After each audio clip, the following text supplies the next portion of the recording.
usurpation d'identité, messages piratés, fausses annonces ou publicités mensongères.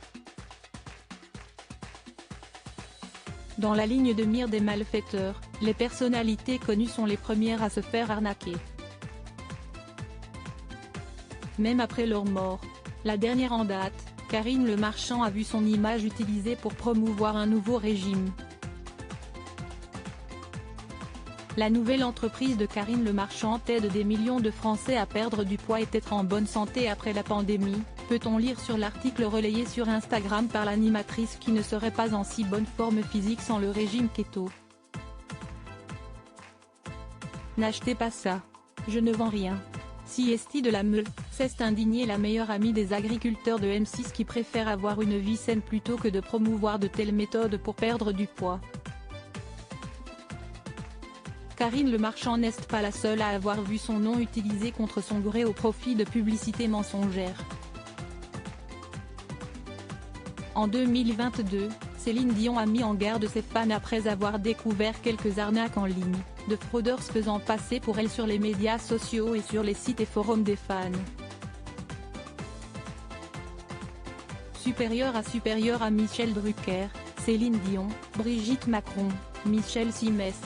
Ces personnalités ont été victimes d'une arnaque. Brigitte Bardot utilisée malgré elle pour vendre du CBD. Les stratégies des fraudeurs sont sophistiquées et face à ces pièges, la meilleure façon de les éviter reste encore, à ce jour, l'éducation et la sensibilisation, a alerté l'équipe de l'artiste canadienne. Avant de rappeler que Céline Dion ne communique pas individuellement avec les fans sur les médias sociaux, ni par email ni par texto. Si quelqu'un vous contacte en prétendant être Céline, ne fournissez aucune information bancaire, personnelle ou mot de passe et, si possible, signalez le compte. Brigitte Bardot n'a pas non plus été épargnée. Si elle vit retirée à Saint-Tropez avec ses animaux, certains fraudeurs continuent de se servir de son image. Je mets en garde tous les internautes concernant une publicité et de fausses interviews diffusées sur les réseaux sociaux pour une ligne d'huile essentielle que j'aurais créée, extrait essentiel CBD, ayant pour vertu de réduire douleur, anxiété et autres. C'est une arnaque, a prévenu l'épouse de Bernard Dormal sur Twitter, en mai 2022. Le faux neveu de Brigitte Macron. Quand les fraudeurs ne vendent pas de produits, ils se font passer pour des membres de la famille de certaines personnalités. Un homme se disait être le neveu de Brigitte Macron pour obtenir certains privilèges comme des surclassements dans des hôtels de luxe ou des places pour un Grand Prix de Formule 1 par exemple.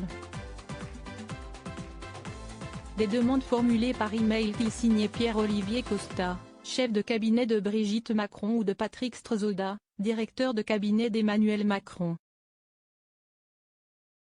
Comparaissant devant le tribunal correctionnel de Paris en octobre 2021, l'homme de 35 ans s'est dit atteint de problèmes de mythomanie depuis son enfance. Pendant mon enfance, le mensonge faisait partie du quotidien. J'ai fugué à 17 ans et j'ai commencé à m'inventer un scénario de vie pour créer une sorte de distorsion par rapport à ma vie d'avant, a-t-il déclaré face au tribunal, selon des propos rapportés par 20 minutes.